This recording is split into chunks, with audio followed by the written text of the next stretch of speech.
Hello everyone, it's George and welcome back to Fate War. As dedicated free-to-play player who played this game for since the launch, I'm excited to share some insider tips and tricks with you.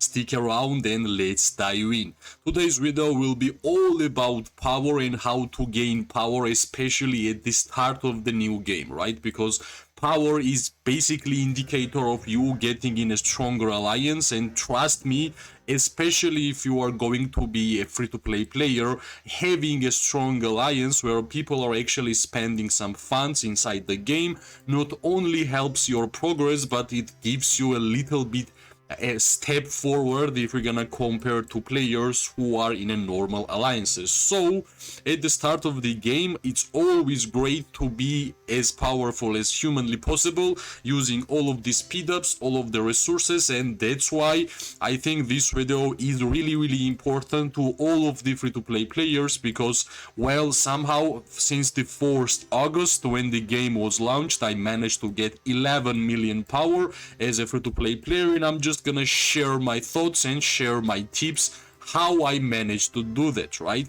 As always in every single kingdom builder game, there is a must-have buildings in the game which is giving you a lot of power, right? And one of the buildings of such as is of course Chieftain's Hall. You can see even to level 21 we are getting 210k might, which is basically the highest power you can actually get from the buildings, right? And yeah, like slowly every step of the way you are increasing your power every single level. So my advice would be to continue the progression of Chieftain's Hall, even if you need to use your resources and your speed ups. Actually, to the 21 level, I'm having some troubles having some resources because these updates cost a lot, right? So don't hesitate, use all of your speed ups, all of your resources, try to get as high as possible on your Chieftain's Hall, not only for the power but also for the queue of your troops, right? At the start you can only use one march, from level 5 you can use 2 march together, from level 10 3, and from level 15 4, and of course from level 25, right? And 5 is the maximum amount of marches you can use together at the same time. So basically when you are upgrading your Chieftain's Hall, you are completing the side missions like here right now, like Shrine. We need to have 20 level Shrine in order for me to continue upgrading my Chieftain's Hall. So meanwhile we are upgrading everything if we are just moving forward with Chieftain's Hall progression. So of course let's not really speak about one by one buildings, because generally, I think the highest amount of power you can get is from the Chieftain's Hall, and of course some research, right? But until we're gonna go to research, I will remind you that, for example, research shrine, every single level you are going to upgrade your shrine, you're gonna get percentage of the increase in terms of research speed, right? And of course, when you start the game, one of your highest priorities should be to increase your research, because from research you are getting the higher tier troops and some additional buffs. Of course, level 30 would be perfect because it's a 30% increase in research speed, but it's not like humanly possible, especially if you are a free-to-play player, to have 30 levels on your shrine, and game just came out not even a month, right?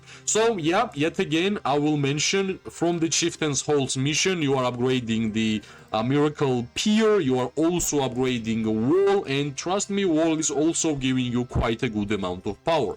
So everything is built around Chieftain's Hall.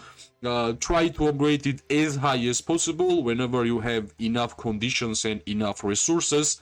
Yes, just click on level up, and try to use your resources to finish it faster, because that's the highest amount of troops, highest amount of power you can actually get from the building construction.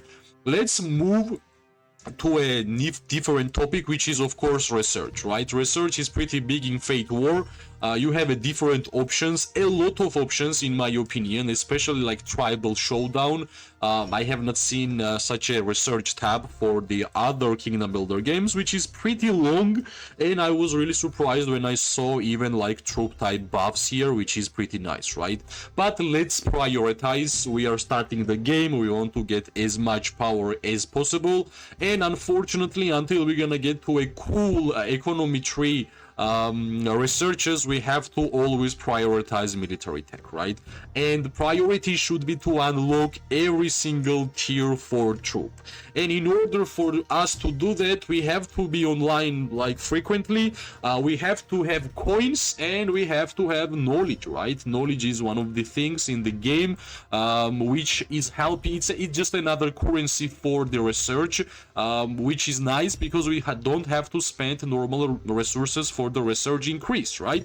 So the most important and the hardest in terms of time consuming and resources, I think, so far was troop attack, troop defense, troop HP, and right here troop move speed, right? And in order for me to unlock tier 4 troops, I need to have troop move speed to level 3, and it costs 6.6 million knowledge. So my main idea would be to not to put too much attention in terms of economy tree until you will get tier 4 troops, right? Because it costs a lot of knowledge and a lot of coins, and right now I'm already at a point where I'm trying to get as much knowledge as possible, and you can see it's not even enough, right? I have 3.1, and just level 2 needs 6.6, and I don't even want the 10 million knowledge. Would be hard for me to do. So we need to prioritize. Priority should be always to get at least to tier 4 troops, and then you can move around to economy tree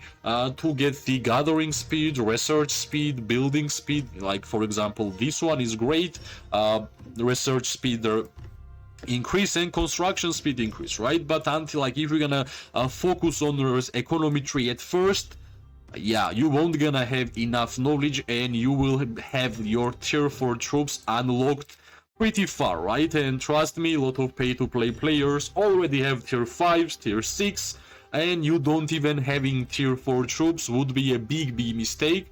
So like I'm giving advice, whatever I'm doing myself. As you can see, I'm not even upgrading anything, I'm just collecting my knowledge, and I will get this shadow X-Thrower as fast as possible to tier 4, right? And yeah, I spoke about tribal showdown. The most important thing which I understood is this one, like advanced chests, the superior chest, and there should be another one, or yeah, superior and advanced chests, right?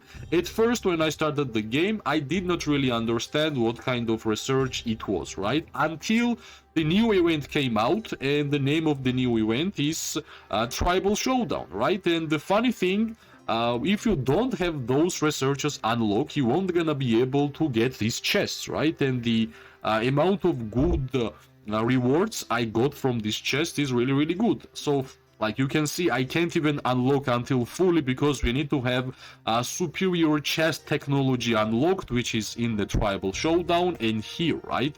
My advice would be to get advanced chest at first. Like it would not cost too much, and it's actually worth it because when I got the advanced chest, I got this one, like 3 new chests which had a pretty good reward. So don't go for superior chest. It will take a lot of time, a lot of speed ups, and a lot of knowledge. Get at least 2 advanced chests, and then when you're gonna unlock your tier 4 troops, every single one of them basically, then you can go and finish up the superior chest. So next time tribal showdown event comes around, you will be basically prepared, right? So yeah, like I think highest amount of power I got from the research was through troop attack 1, troop defense 1, and troop HP. 46k might is quite a lot for research because I think in Fate War we are not generally getting a lot of power from the research, right? Because there is so much, you are getting a little by little, but in total, when you're gonna research a lot, you will have quite enough, right? One more thing, which I think a lot of players forget when it comes to in terms of power and how to increase power fast. Of course, we have to mention heroes, right? Basically, every single level, every single talent point, every single skill increase, and every single star increase will generate you more power, right? So basically, you can easily get a lot of power from your heroes. And so far, my Kalthas has 300k power by one to it himself as a hero, because the highest hero, right? The Vista is 350. So basically, you can understand how much you are missing out whenever you are speaking about power and heroes, right? Even epic heroes will gonna give you more than 100k power. If you are just leveling them up, increasing the stars, increasing the skill levels, and of course choosing the talent points, because every single talent point will going to give you extra power, and we're gonna demonstrate it right now. And let's click on here. Yep, we got basically 3k power by increasing the talent, and never forget, talents are really important. So basically, from the hero section, you can easily get a lot of power, and it will help your number to just simply increase, so more powerful alliances are going to get you. As you can see, I'm basically in every single Kingdom Builder game an archer player, and here archers are called X-Rowers, and I'm building Kalthas with Vista. I believe they have a perfect synergy together. I like the second skill, I like the first skill, and like every single skill is basically synergistic with Kalthas. Only skill which I don't like is the Starshine Blessing, because this is the skill for the rally units, and unfortunately in open field the rally skills doesn't really affect. But I like these three skills so much that it synergizes perfectly with the Kalthas, and I believe for the Kalthas, that's one of the best hero pairs we have in the game. And of course, for a free-to-play player like me, Kalthas is a great choice to invest, because we are getting a lot of free tokens from the tribal events in general in this game. Not only the tokens, but also we are getting a lot of stars for free. So basically, I think Kalthas should be my first hero, which I'm going to awaken, and hopefully he will be strong enough to help me to move past the stages of the Fate War, right? I should not really forget about like one of the most unique things about Fate War, and that's of course Chieftain's Artifact, right? It would not be a surprise from my side if I would tell you that from Chieftain's Artifacts you are getting a lot of power.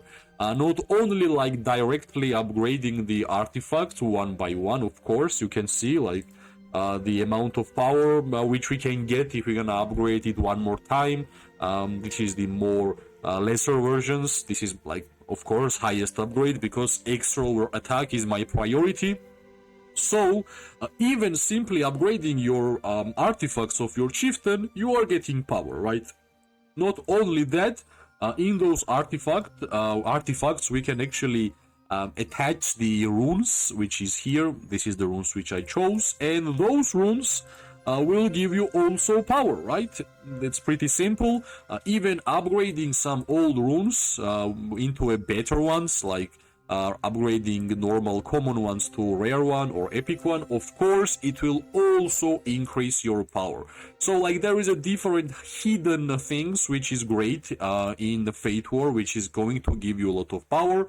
Of course, try to strategize which is your main troop type, especially as a free-to-play player, and try to focus on the artifact which is giving you buffs to your favorite troop type. And in my case, it was X-Rowers, and that's why the weapon and the helmet is the highest tier, because that's the X-Rower buffs which we are getting from these two. So basically, don't forget about the runes and artifacts, because that's also giving you a lot of power. If you are not giving them attention, I believe you are missing out on a lot, right? I know you would ask what's my VIP shop level. As I mentioned in the last Fate War video, every single gems which I got in this game, I try to put on VIP, and I go to level 9 because I wanted to get legendary hero memento and special star glitter to get every single day on reset, which is really really important in my opinion. I think there is like some key levels on every single Kingdom Builder games VIP store where everybody should go. In Call of Dragons it's level 8 because you are getting second research queue. Here I believe it's level 9 because from that point we are getting legendary medals, and the star glitter is basically the way for us to unlock new heroes and make the current heroes even better. So yeah, yet again my advice is still same. VIP is important, get level 9, and then you can chill out and you can stop, I guess, putting your gems into the VIP, because I think of course it would be amazing to put more gems on the VIP because you are getting troop defense, you are getting troop HP, but it will come slowly because I believe every single Kingdom Builder game is a grind, especially if you are playing as a free-to-play player. And basically that's how I'm getting enjoyment from Kingdom Builder games, playing as a free-to-play player, sometimes struggling, sometimes not, but yeah, that's generally the fun I'm getting from these kind of games. Yeah, 11 million power is, I think, is a good achievement. Hopefully we will get to 20 million power soon, and I believe for that we will need to get more and more tiers on our troops, and yeah, whenever we're gonna upgrade our troops it will be much better. As always, share your ideas, share your thoughts. If you like the video, press like, subscribe, share. It always gives me more and more motivation to make more content for this game. I wish everybody amazing day, morning and night. We are going to see each other really really soon. Bye bye and good luck.